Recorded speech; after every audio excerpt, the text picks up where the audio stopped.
Tu as juste ne le regardes pas, tu vois, la fenêtre. Moi, quand je suis intimidé, je regarde la fenêtre. Puis tout va bien. On dirait qu'il y a l'onction à la fenêtre. Donc si tu te sens, tu regardes la fenêtre juste. Et puis tout le monde va penser que tu les regardes. Tu veux nous parler de ta maman. Si on te demandait de décrire ta mère, qu'est-ce que tu vas nous dire? Ne nous dis pas un mot. Ma maman, elle est belle, elle est gentille, elle est douce. On l'aime beaucoup dans notre famille.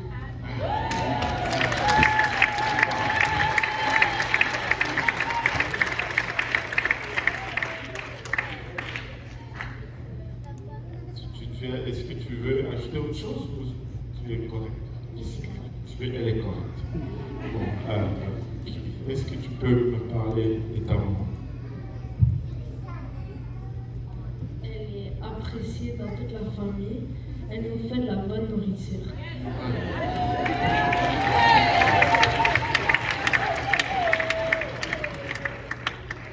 Et,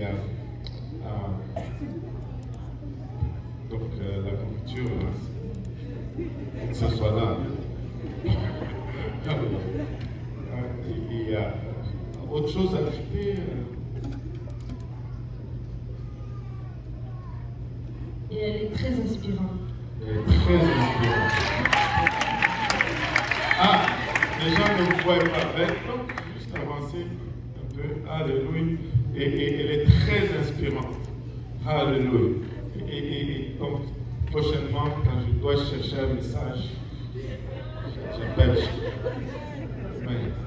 Alléluia. Oui,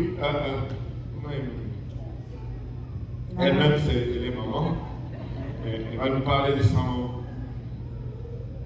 Mais ma maman, c'est une femme travaillante, c'est une femme persévérante.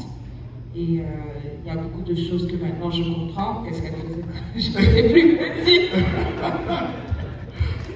Il y a beaucoup de choses que tu ne comprenais pas. Des fois même tu t'es fâché contre elle. Mais là tu dis, ah! Alléluia. Et ça, c'est une réalité qui nous rattrape. Hein? Alléluia. Merci beaucoup, maman. Alléluia.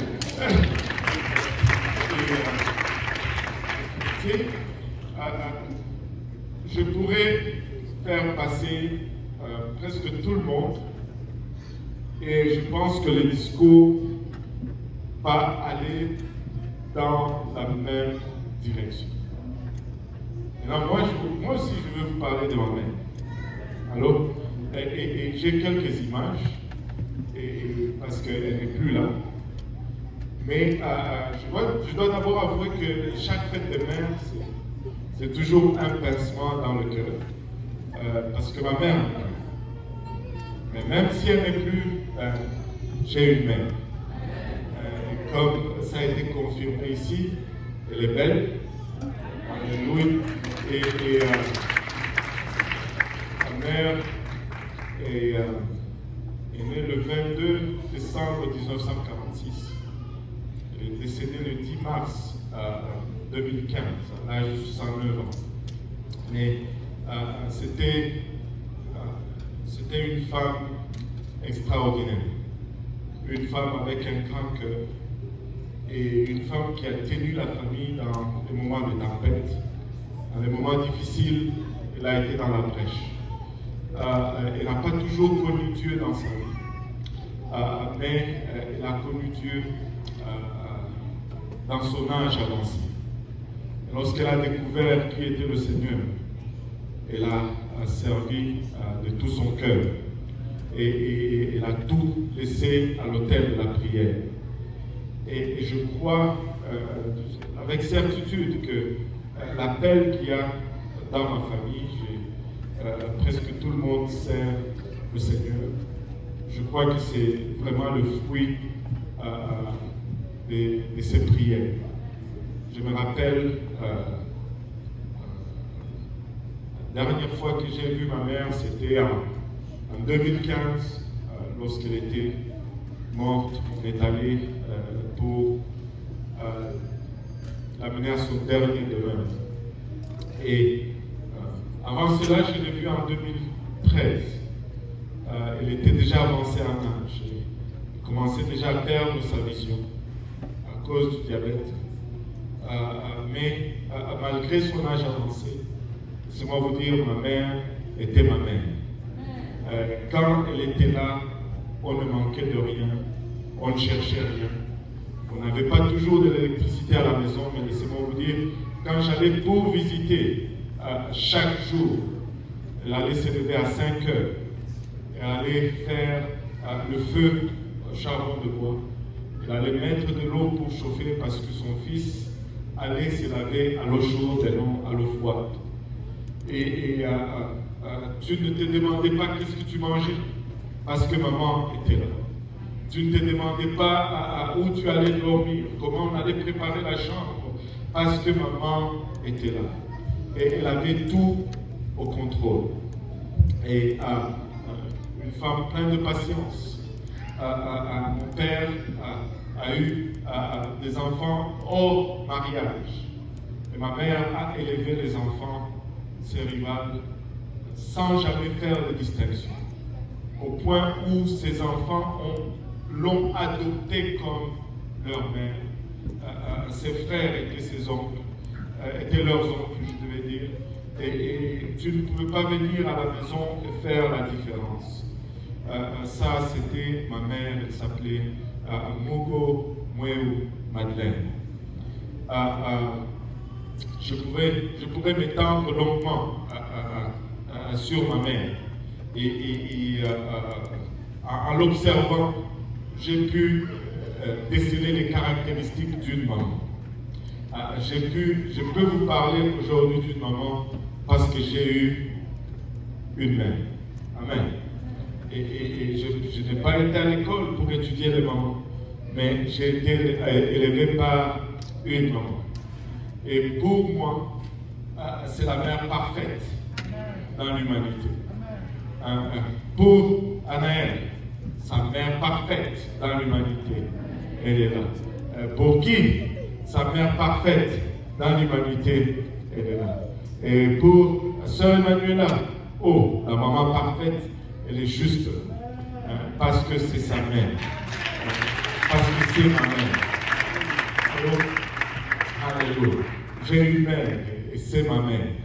Alléluia. Tu as une mère et c'est ta mère. Alléluia. Elle est parfaite. C'est la plus belle des femmes. C'est la plus vertueuse des femmes. C'est la plus honorable des femmes. Alléluia. Et c'est ta mère. Alléluia. C'est ta mère. Et j'ai vu, avant 2013, j'ai vu ma mère en 2011. Là, elle avait un peu plus de vigueur et on a passé 3 semaines extraordinaires ensemble. Mais avant 2011, c'était en 2003 que j'ai vu ma mère. Là, c'était la première fois que je la revoyais après 20 ans. J'ai pris ma fille qui avait 4 ans. On est parti en Haïti, plutôt en Haïti, en Italie. C'est une prophétie. Alléluia. On est parti en Italie et on a vu ma mère. C'est là que je l'ai rencontrée pour la première fois, alors qu'elle était devenue une chrétienne. Les souvenirs les plus marquants, c'est que très souvent, on allait être assis au salon. On allait avoir des gens qui venaient visiter, on allait avoir des conversations, on parle. Mais même lorsqu'elle va disparaître, on ne va pas s'en rendre compte. Et 30 minutes, 45 minutes après, on dit, mais où est-ce qu'elle est? Donne la date à la Madeleine. Et puis on la cherche et on va la retrouver dans la chambre, en train de prier, en train de parler en langue. Elle pouvait être en conversation avec vous, mais quand le désir de parler à son Dieu tombait sur elle, elle avait l'art de s'éclipser sans que vous vous rendiez compte. Et elle allait prier parce que quand Dieu frappait à la porte, elle parlait à son Dieu. Ça, c'était ma mère. Et une femme extraordinaire. J'ai une mère, vous avez une mère. Et je peux vous parler d'une maman parce que j'ai eu une maman. Et je peux vous parler d'une maman Alléluia. Parce que j'ai une femme. Alléluia. C'est la mère de mes enfants. Alléluia. Je ne sais pas pour vous, mais pour mes enfants, c'est la meilleure de mères. Elle est unique. C'est la meilleure de mères dans l'univers. Il n'y en aura pas une autre meilleure pour eux sur la face de la terre. Et elle n'a pas toujours connu Dieu. Mais lorsqu'elle a connu Dieu, elle s'est attachée à ses dieux. Alléluia. Sans jamais flancher. Une femme qui se tient, alléluia, pour sa famille. Une femme qui se tient pour sa maison. Une femme qui se tient pour ses enfants. Alléluia. Tu peux la blesser. Ça va passer. Elle ne blesse pas ses enfants parce que là, tu vas faire face à la maman ours. Alléluia. Elle aime ses enfants de tout cœur. Et elle aime son Dieu de tout cœur. Elle va se tenir dans la brèche à des heures que je ne peux pas vous décrire. Alléluia. Pour sa famille, pour ses enfants, elle va s'élever. Vous savez, les sujets de dispute dans ma maison, c'est qu'elle en fait trop pour ses enfants. Alléluia. Je vais dire, laisse maman. Ils vont faire. Non, elle va vouloir faire. Et hier soir, j'ai demandé à mon fils, fais un œuf pour ta mère. Il dit, non, je peux faire l'œuf. J'ai dit, laisse l'enfant faire l'œuf. Mais c'est ça, elle est toujours prête à servir. Mais pour la servir, c'est un combat. C'est une bataille. Et ça, c'est la mère de mes enfants. Et je peux vous parler des qualités d'une mère. Parce que j'ai une épouse. Amen. Alléluia. Je peux vous parler des qualités d'une mère parce que j'ai une épouse. Maintenant, laissez-moi porter à votre attention ceci. Ma mère n'était pas parfaite. Parce qu'elle était humaine. Plusieurs personnes voyaient des défauts en elle. Mais c'était ma mère.